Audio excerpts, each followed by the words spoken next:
Hi, so in this video, I want to show you how to create a pivot table and a pivot chart to quickly make a summary out of your data set.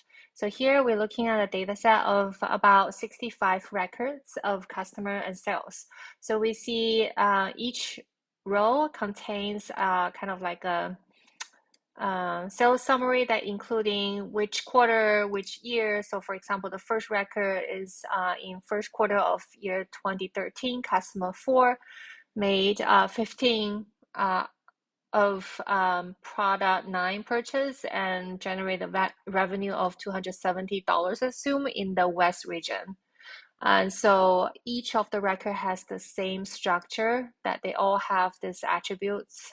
So the top is the attributes name or the column name, and then each row is a record. So for example, if I want to know how each regions perform in each quarter, kind of trying to see if there's a seasonality and connection with the region performance, then we can use a pivot table. For example, in Excel, go to Insert, and then we see the pivot table icon over here. We click on this icon. So a pop-up table would show up like this because I have my mouse cursor on this data set before clicking the button. So it automatically selected all 65 records, including the first row, which contains the column name. We can see it includes the sheet name is sheet 1 here, and starting from A1, that means the column A and row number 1, and to H column in here and number 66. So to the last record, the 65th record. Now in the next one, by default, it puts the pivot table in a new worksheet, but since I have a smaller data set, I have plenty of empty space over here. So I'm going to choose to place it in the existing worksheet. So I can just click anywhere that has space for me. It's going to be like a table somewhere in here. So it identifies the cell. So you can change it any way you want to. If you accidentally click into the range of the data, no worries, you can reselect them. So a couple tricks of selecting the data set. So you could select it halfway, and then you feel like it's too long to scroll, you can let go of your mouse and then just scroll down without clicking anywhere and hold down the shift key and then click on the last cell that contains the data. Or I'm using a Mac. On Mac, I have a shortcut of clicking at the beginning of the data and hold down shift and command key and then the down arrow and then the right arrow. So that selects everything, all the data records that way. So either way is fine. So quickly to select a kind of a data set in Excel. So once we have this selected, and we simply click OK. And so what happens is that this is the configuration for the pivot table. We don't see any data yet because we haven't selected the fields. First and foremost, we want to see some revenue information. So we can check box the revenue, and because it recognizes that it's a numeric value, so it automatically places it into the sum of the values in here. Now there's another way. If you don't want to have it, either drag it back to discard it or uncheck it, and then you can drag this field into it manually as well. So now we see the sum of revenue, that's the total revenue. But then we want to further look into how's each region doing, so we can check the region, automatically place into the rows label. If you want it to be your columns, then you can just drag it to the columns as well.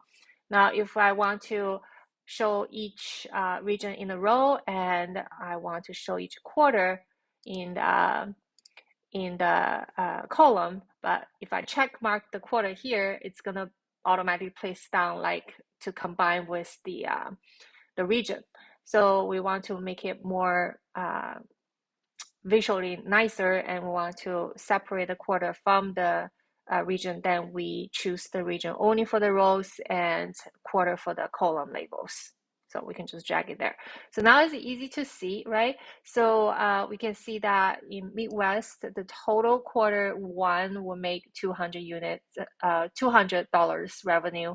And the nice thing about pivot table is that it makes subtotal for each row and each column as well. That way we know for Midwest, the grand total for Midwest sales is $10,402, and the subtotal for Q1 of all the regions is 21,500, so on. We also see the grand total in here as well. So that is the way to do the pivot table really quickly. You get a summary and you can perform some analysis. So next, I want to show you how to create a pivot chart. So it's in the same place, insert, but here, this time we're going to click on the pivot chart button. And so once we click on that, this pop-up window will show up, and we need to select our data range. So again, I'm going to use the shortcut on my Mac. I click on the top left cell and then hold down the Shift and Command key, down arrow and right arrow.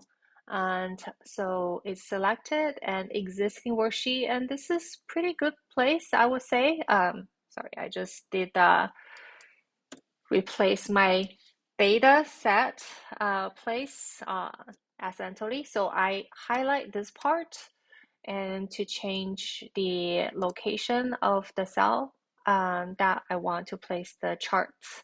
And automatically there will be also a new pivot table show up in here, you will see. So I click OK, and then this time I want to see something about the revenue. So I click on the revenue, and that automatically shows in the sum of values. I'm also curious to see my customer, how they're doing by revenue. I instantly noticed that my customer 2 make the most revenue, and followed by customer 1.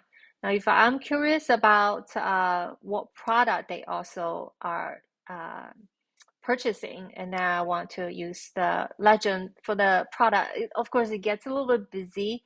And usually we probably either we expand it if we really need this visual, or we change different kinds of visual to show that. But this comes with a pivot table as well, and can see that customer 1 only purchased product 2, 3, 6, 7, 9, and not the rest. And we can see customer 2 made the largest grand total that way. We can also use the region for the legend. So it's easier to see each customer, what's their preferred region. Is the customer 1 prefer in region South region, and the customer 2 in West region, for example. And customer 5 only purchase in Northeast and West, so on.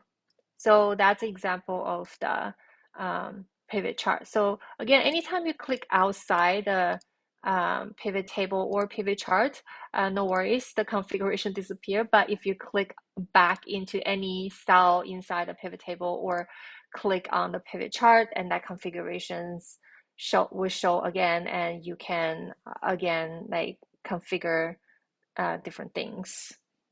Hope this is helpful.